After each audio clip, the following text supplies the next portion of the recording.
Bismillahirrahmanirrahim. Assalamualaikum warahmatullahi wabarakatuh. Alhamdulillahilladzi ja'ala al-Indonesia dawlatan mustaqila bi anwa'il 'adatil mukhtalifah wa lidzalika al-'ainul ukhuwah.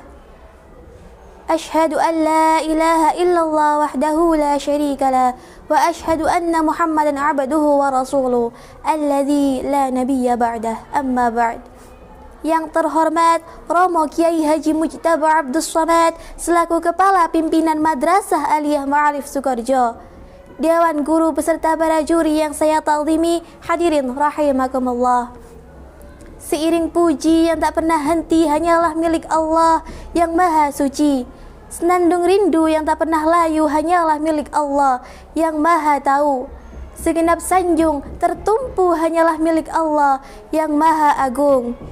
Sholawat berbingkai salam, marilah kita haturkan kepada mahkota alam, pelipur lara di kala duka, pengobat kalbu di kala rindu, penenang hati di kala tersakiti, yaitu Habibana wa Nabiyana wa Rasulana Muhammad sallallahu alaihi wasallam. Dewan juri yang saya ta'zimi, hadirin rahimakumullah. Dalam kesempatan yang indah ini, izinkan saya Putri Nur Syifa selaku perwakilan dari 12 IPS 1 untuk menerangkan sedikit tausiah mengenai peranan santri masa kini untuk Ibu Pertiwi. Berbicara tentang santri, tentu identik dengan pemuda yang belajar di lingkungan pesantren. Hadirin rahimakumullah, pesantren merupakan tempat belajar sekaligus pembangunan karakter, penyampaian narasi nasionalisme, patriotisme, dan juga bela negara.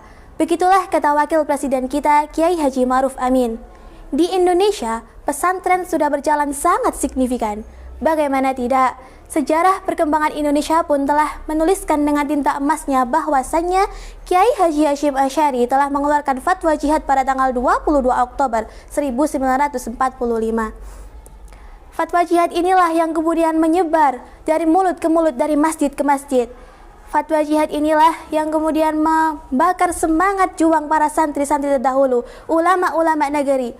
Bahkan masyarakat yang tidak pernah berlatih dengan senjata pun terbakar semangatnya untuk ikut berjuang menyelamatkan Ibu Pertiwi.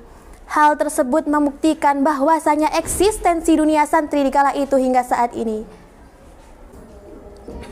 Hadirin rahimakumullah, saat ini zaman berjalan begitu cepat. Bagaimana tidak? Dahulu orang bepergian harus jalan kaki, sekarang tinggal hidupkan mesin bisa langsung pergi. Dahulu orang harus bertemu agar bisa berkomunikasi, sekarang tinggal buka WA bisa langsung ngerumpi. Namun sangat menyedihkan, memalukan, bahkan memilukan, di zaman-zaman seperti ini masih banyak generasi penerus bangsa yang kaya raya segala punya. Istilahnya HP-nya Nokia, laptopnya Toshiba, mobilnya Avanza, duitnya loba, setiap hari makannya di Ampera, tetapi batinnya tersiksa, hatinya gegana karena terjerumus dalam jurang narkoba dan terbujuk rayuan wanita penggoda. Na'udzubillah. Padahal Syekh Mustafa Al-Ghulayani pernah berkata dalam syairnya, inna fi ya'di syubbani fi amril ummati wa fi adamiha hayyata. Sesungguhnya di tangan mereka lah, di tangan para santri lah urusan umat ini, dan di atas kaki-kaki mereka lah hidup dan matinya umat ini. Hadirin rahimakumullah, tentunya pasti timbul pertanyaan dalam hati kita, bagaimana kita sebagai seorang santri yang merupakan harapan bangsa dan harapan mertua agar bisa bermanfaat bagi agama dan Ibu Pertiwi? Jawabannya, Syekh Sayyid Al-Qutub dalam kitabnya Absarul Hayati fil Islam telah menjelaskan, telah memberikan solusi kepada kita, yaitu dengan cara tarbiyatul fardiyah, yaitu agar kita senantiasa mempelajari ilmu pengetahuan sebagaimana Rasulullah sallallahu alaihi wasallam bersabda, "Thalabul ilmi fardhatun 'ala kulli muslimin wa muslimatin." Yang artinya mencari ilmu itu adalah wajib bagi setiap muslim perempuan dan muslim laki-laki. Hadirin rahimakumullah, oleh karena itu marilah kita sebagai santri muda untuk senantiasa belajar ilmu pengetahuan umum dengan didasari ilmu pengetahuan agama agar kita bisa membawa negara kita ini sukses di zaman milenial ini. Sebagaimana firman Allah dalam surat Al-Mujadilah ayat 11, yaitu berbunyi, "Idza qila syudzu fansyudzu yarfa'illahu alladziina aamanu minkum walladziina utul 'ilma darajat." Yang artinya Allah akan menaikkan derajat orang-orang di antara kalian, di antara orang yang beriman dan berilmu beberapa derajat. Hadirin rahimakumullah, semoga kita menjadi generasi penerus bangsa yang berilmu, beriman, dan berakhlakul karimah agar kita bisa hidup bahagia di dunia dan kelak nanti di akhirat.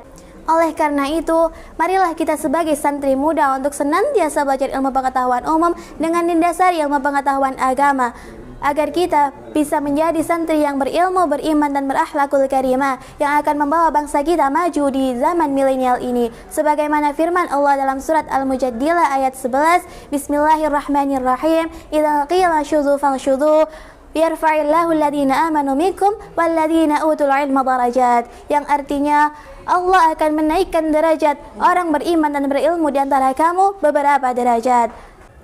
Hadirin rahimakumullah, semoga kita menjadi generasi penerus bangsa yang berilmu, beriman, dan berakhlakul karimah agar kita bisa hidup bahagia di dunia, terlebih nanti kelak di akhirat. Dewan juri yang saya ta'zimi, hadirin rahimakumullah, demikianlah sedikit tausiah yang dapat saya sampaikan. Terima kasih atas perhatiannya. Mohon maaf bila ada kesalahan dan kealfaan. Hidup sendirian tanpa kekasih. Cukup sekian, terima kasih. Wabillahi taufiq wal hidayah. Wassalamualaikum warahmatullahi wabarakatuh.